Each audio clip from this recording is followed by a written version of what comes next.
Hello everyone, welcome to this channel. On my previous video, I talked about our ulnar nerve, median nerve and radial nerve. So if you have not seen that video, then click on the I button and watch that video now. Today I will talk about few important areas of our body where the nerve supply is very important, like our neck, then back, chest, abdomen, upper limb. Okay, so in our neck area, the nerve supply is mainly coming from our cervical plexus. As I already talked about in my earlier videos, you can check about cervical plexus video. That also, as you can see, that this is a photo of cervical plexus. You will get the phrenic nerve, which is very important for clinical purpose. I will talk about this all clinical related facts about this phrenic nerve in my future. And after the cervical plexus, here comes the brachial plexus. I already talked about this brachial plexus in my earlier videos. You also can check about this video that I already talked everything about brachial plexus, but few parts are remaining, just like the branches are coming from the brachial plexus, like suppose this musculocutaneous nerve, it supplies our coracobrachialis muscle, then brachialis muscle, then biceps muscle. Okay, suppose this axillary nerve supplies our this deltoid muscle and one muscle behind, which is known as teres minor. Okay, and in my last video I already talked about this median nerve, ulnar nerve, radial nerve. Please check those video, you will understand everything. So the remaining nerves, like long thoracic nerve, it supplies our serratus anterior muscle, then dorsal scapular nerve, it supplies our levator scapulae muscle and rhomboides group of muscle, then suprascapular nerve, it supplies our supraspinatus, infraspinatus muscle, and the subscapular nerve supplies our subscapularis muscle. Then medial and lateral pectoral nerve. Medial pectoral nerve supplies our medial part of our pectoralis major muscle, and the lateral part supplies our lateral part of our pectoralis major and pectoralis minor muscle. Okay, and nerves like medial cutaneous nerve of our arm, it supplies our medial part of skin, cutaneous and skin, same thing. Okay, so medial cutaneous nerve of arm, it supplies our skin area of medial part of our arm. Okay, then medial cutaneous nerve of our forearm, it supplies our skin part of the medial side of our forearm. That's it, very simple. Okay, and lastly thoracodorsal nerve, it supplies our latissimus dorsi muscle. Okay, so ultimately our upper limb, neck, this area is complete. Now before I proceed about the nerve supply for our chest, abdomen, back, you need to know about something, our thoracic spinal nerve. You know, this is our thoracic spinal cord. Okay, the spinal cord inside between the thoracic vertebra. Okay, so the nerves are coming out from this thoracic spinal cord. Each and every single spinal nerves of thoracic, each and every thoracic spinal nerves are individual. They never forms any kind of plexus. Unlike our cervical, brachial, lumbar, sacral, these thoracic spinal nerves are individual. They never forms any kind of plexus. So as you can see, this is all ribs, from first ribs to our 12th ribs. Each of this spinal nerve presents in between this gap of this rib, intercostal space. Intercostal space means the gap between two ribs. Imagine this way. Suppose this is first rib, this is second rib, third, fourth.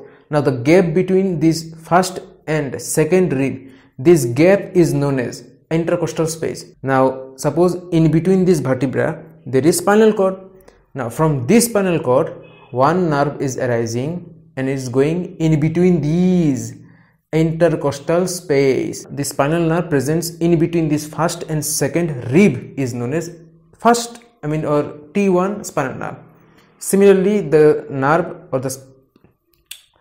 the spinal nerve present in between this second intercostal space, we call it T2, then T3, T4, T5, T6, 7, 8, 9, 10, 11, 12. That's how spinal nerve presents in between these ribs. And for this reason, thoracic spinal nerve never forms any kind of plexus. Now this is a photo of one single thoracic spinal nerve. This thoracic spinal nerve is little complicated. As you can see, this spinal nerve is arising from the spinal cord, from the ventral root and the dorsal root. From the ventral root, motor component is arising, and from dorsal root, sensory component is arising. Both motor and sensory component merges together and forms one single spinal nerve. Now, after crossing few distance, it joins with sympathetic ganglion. This is very important, but not for now. I will talk about this ganglion later. Now, after formation of the one single thoracic spinal nerve, it goes little forward and gives one branch to our posteriorly. Now this posterior branch supplies our back area. Okay, and the remaining nerve is going along with the intercostal space. Now what happens, suppose one nerve is arising from this side, it gives immediately one branch for our posterior part, for the back part, and this nerve is traveling along with the intercostal space, and at this lateral position it gives another branch, is lateral branch. Its lateral branch supplies our this area, and when it comes along with the intercostal space in anterior part, again it gives another branch. So three branches are arising from the entire one single thoracic spinal nerve. Now imagine my body as a vertebra, okay, and from this vertebra one rib is arising. Suppose this shirt is a rib from posterior to lateral to anteriorly, okay, this is a rib. This is the posterior part, this is lateral part, this is anterior part, and in between two ribs there is one single thoracic spinal nerve. Now when one single spinal nerve exits from the spinal cord through the intervertebral foramen, it travels along with intercostal space, okay. Now while traveling intercostal space, it gives immediate one branch for posterior part and continues. At the lateral position it gives another branch, and at the anterior position it gives another branch, okay. Now what happens, each branch divides itself into two parts. Suppose one branch is in posterior part, this posterior part it gives two branch, one part for medial, one part for lateral. Now why it is medial and lateral? Because in this position vertebra is the central axis. Now the muscles are present near to the central axis, these are medial, and the muscle present away from the central axis, these are lateral muscles. Now that's why the posterior branch supplies the medial part and lateral part also, okay, and this branch also divides itself into two parts. One part is for anterior, because this is anterior part, another part is for posterior. So the muscles are present in anterior part, it supplies this anterior area, the muscles are present in posterior part, it supplies the posterior area, and in the anterior position it again divides into two parts, one is medial, another is lateral. So in my anterior part, this sternum, this is the central axis, so the muscle present near to the sternum, it supplies this medial part, and the muscles are away from this central axis, these are lateral, so it supplies the lateral part. So that's how this spinal nerve covers the entire intercostal area. Whatever the muscles are present in intercostal space, it supplies from posterior part to lateral part to anterior part, okay. So this is the overall idea. Now you guys also know that in our intercostal space there are three kind of muscles. In single intercostal space there is three group of muscle. One is external intercostal, another is internal intercostal, another is innermost intercostal, okay. So this is three category muscle. That's why our multiple branches are arising from each is the that's why are the small branches also arising. So the outer branches are covering the external intercostal muscles, and the inner branches are covering the internal intercostal muscle, and the small branches are covering the innermost intercostal muscle, okay. Now here comes the main part, T1. So is the first thoracic spinal nerve. One division is arising from this and joins with the brachial plexus, which supplies our this arm area, forearm area, and arm area, forearm area, hands area gone. But the remaining part of the T1 supplies our this upper part of our chest. From T2 nerve also supplies the upper part of our chest. This T3, T4, T5. T3, T4, T5. These three spinal nerves supplies our mid part of our chest. Okay. T6, T7, T8. It supplies our lower part of our chest and upper part of our abdomen. Okay.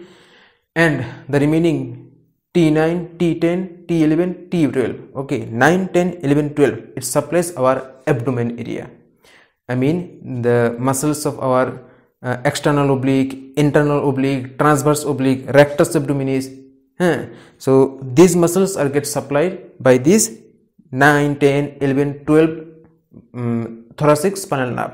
Okay, so this is the idea of nerve supply of our chest and abdomen. Okay, now I am going to the back. Now what happens in back? As you can see in this photo, that neck area muscles are already covered by cervical plexus. Okay, now this scapula, okay, this scapula and the related muscle with our scapula are part of our upper limb, which is already covered by our brachial plexus. Now all the remaining muscles of our back, I mean this thoracic area, this only thoracic area, not the back side of the lumbar area. Don't think about lumbar area, don't think about sacral area, only the thoracic area muscles. Okay, these all thoracic area muscles are supplied by our thoracic spinal nerves, I mean adjacent thoracic spinal nerves. Okay, so this is the overall video of our nerve supply of our back, nerve supply of our chest, nerve supply for our abdomen, nerve supply for our upper limb, nerve supply for neck. I will talk in my next video about the important nerves coming out from this lumbar plexus, sacral plexus, and the adjacent area supply. I mean adjacent area, I mean the nerve supply of this adjacent area. So till then, bye.